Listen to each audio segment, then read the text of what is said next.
বন্ধুসকল, যদি আপোনালোকৰ যিকোনো UPI একাউণ্ট আছে তেতিয়াহ'লে এতিয়াৰ পৰা আপোনালোকে সতৰ্ক হওক, কাৰণ যোৱা 1 এপ্ৰিলৰ পৰা চৰকাৰে বহুতো নিয়ম সাল সলনি কৰি দিছে বেংকিং ছেক্টৰত। তো আৰু ভিতৰত অন্যতম হৈছে UPI। তো UPI যদি আপোনালোকে ব্যৱহাৰ কৰে, আপোনালোকে গম পায় যে আপোনালোকৰ যিকোনো এটা বেংক একাউণ্ট থাকিব লাগিব আৰু সেই বেংকৰ জৰিয়তে আপোনালোকে UPI একাউণ্ট খুলিব পাৰে। যদি UPI একাউণ্ট আছে তেতিয়াহ'লে আপোনালোকে ইজিলি যিকোনো মানুহক পইচা দিবও পাৰে বা নিবও পাৰে। তো UPI সেইটোৱে কাম যে আমাৰ লেনদেনটো ইজি কৰি দিয়া হয়। কিন্তু যোৱা 1 এপ্ৰিলত চৰকাৰে বহুতো কঠোৰ ব্যৱস্থা কৰিছে UPIৰ ক্ষেত্ৰত। যদি আপোনালোকৰ বেংক একাউণ্ট আছে তেতিয়াহ'লে আপোনালোকে UPI ব্যৱহাৰ কৰে, আপোনালোকে গমেই পায় UPI কি বস্তু।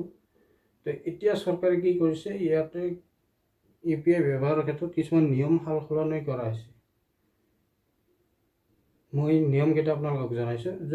যদি আপোনালোকে UPI ব্যৱহাৰ কৰিছে তেতিয়াহ'লে টকা দিওঁতে বা নিওঁতে আপোনালোকক কোনো চাৰ্জ দিব লগা হোৱা নাই। কিন্তু এতিয়াৰ পৰা UPI দিয়ে আপোনাৰ যদি টকা দিয়ে বা টকা নিয়ে তেতিয়াহ'লে আপোনালোকৰ চাৰ্জ দিব লাগিব। তো চাৰ্জটো কেতিয়া দিব লাগিব সেই কথা মই জনাই আছোঁ।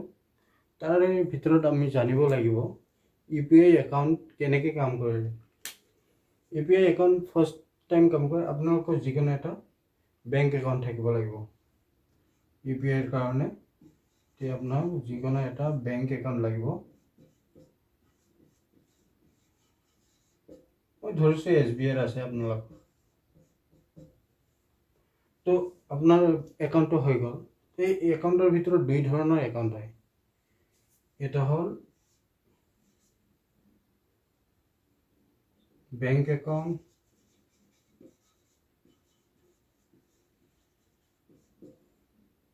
আৰু এটা হ'ল UPI একাউণ্ট।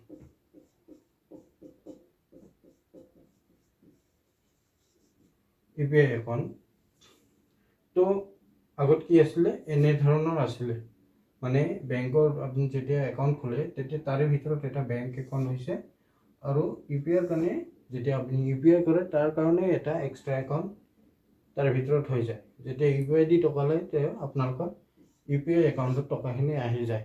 ধৰি লওক মই 100 টকা লৈছোঁ, তো 100 টকা ইয়াতে UPIত আহিছে। কাৰোবাৰ মই যদি বেংকত গৈ ডিপ'জিট কৰিছোঁ মোৰ একাউণ্টৰ এগেইনষ্টত, তাতে ধৰি লওক 100 টকা ডিপ'জিট কৰিছোঁ, তো এইটো একাউণ্টত আহিব। এনেকৈ মই 200 টকা আপোনালোকক স্ক্ৰীণত 200 টকা একেবাৰে দেখাব, কিন্তু এইটো ছিষ্টেমত থাকে, এইটো আমি দেখিব নোৱাৰি। বেংকত এনেকৈ থাকে। কিন্তু চৰকাৰে এতিয়া কি কৰিছে, এই দুটা একাউণ্ট প্লাছ কৰি দিছে, মানে এই দুটা একাউণ্টে এতিয়া এটা একাউণ্ট হৈ গৈছে। ঠিক আছে। নিয়মতে এতিয়া কি কৰিছে, এই এটা একাউণ্টৰ পৰা আপোনালোকে মাহত ফ্ৰী 5 টাইমছ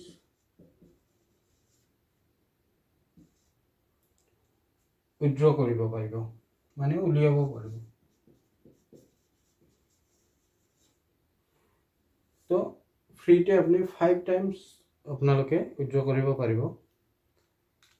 তো 5 টাইমছ আপোনালোকে উইথড্ৰ কৰাৰ পিছত কি হ'ব, ধৰি লওক আপোনালোকে মাহত কৈছোঁ মই, আপুনি 2বাৰ ATMত গৈ টকা ওলাইছে, এবাৰ বেংকত গৈ টকা ওলাইছে, বেংক নহয়, আৰু 3বাৰ আপুনি UPI দি টকা কাৰোবাক দিছে বা কাৰোবাৰ পৰা নিছে, এনেকুৱা যি হওক আপোনালোকে 5 টাইমছ আপোনালোকে ট্ৰানজেকশ্যন কৰিছে। তো আপোনাৰ মাহৰ লিমিট শেষ। তো মাহৰ লিমিট যিটো থাকে 5 টাইমছ, তো আপোনালোকৰ সেই 5 টাইমছ লিমিটটো শেষ হৈ গ'ল। এতিয়া নেক্সট আপোনালোকে যেতিয়া আপোনাৰ একাউণ্টৰ পৰা UPI কৰে বা ATM দি উইথড্ৰ কৰে, পাৰ উইথড্ৰত আপোনালোকে 23 rupees চাৰ্জ দিব লাগিব। তো পাৰ উইথড্ৰ আপোনালোকে 23 rupees চাৰ্জ দিব লাগিব। ধৰি লওক আপোনালোকে যদি 200 টকা ওলাইছে, তাৰ এগেইনষ্টত আপোনাৰ 23 rupees কাটি ল'ব চাৰ্জ হিচাপত বেংকে বা চৰকাৰে য'তে যাওক মুঠৰ পৰা আপোনাক 23 rupees কাটিব। তো নেক্সট টাইম আপোনালোকে ট্ৰানজেকশ্যন কৰাৰ আগত এবাৰ ভাবি ল'ব মই মাহত কেনেকৈ ট্ৰানজেকশ্যন কৰিম।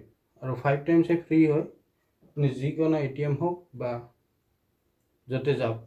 তো 5 টাইমছৰ ওপৰত গ'লে আপোনালোকে পাৰ ট্ৰানজেকশ্যন আপোনাক কি দিব লাগিব, 23 rupees চাৰ্জ দিব লাগিব। আৰু ডাঙৰ ট্ৰানজেকশ্যন হ'লে তাৰ ওপৰতো চাৰ্জ এক্সট্ৰাকৈ আছে।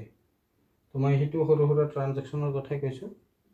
তো চৰকাৰৰ এইটোৱে নিয়ম বৰ্তমান যে আপোনালোকে UPI যদি ব্যৱহাৰ কৰে 5 টাইমছ ট্ৰানজেকশ্যন কৰাৰ পিছত নেক্সট ট্ৰানজেকশ্যনত আপোনাক 23 rupees চাৰ্জ দিব লাগিব, যিটো আপোনাৰ পকেটৰ পৰাই যাব। আপুনি বন্ধুক দিয়ক বা আপোনাৰ ঘৰৰ কাকৈ দিয়ক, যিয়ে কৰক। তো এইটোৱে আছিলে চৰকাৰৰ ফালৰ পৰা নতুন আপডেট UPI ব্যৱহাৰ কৰাৰ ক্ষেত্ৰত। সেয়ে আপোনালোকে যদি UPI ব্যৱহাৰ কৰে অলপ ভাবি চিন্তি ব্যৱহাৰ কৰিব, যাতে আপোনালোকৰ পকেটৰ পৰা টকা খৰচ নহয়। যদিহে মোৰ ভিডিঅ'টো ভাল লাগিছে তেতিয়াহ'লে মোৰ চেনেলটো লাইক এণ্ড ছাবস্ক্ৰাইব কৰিব।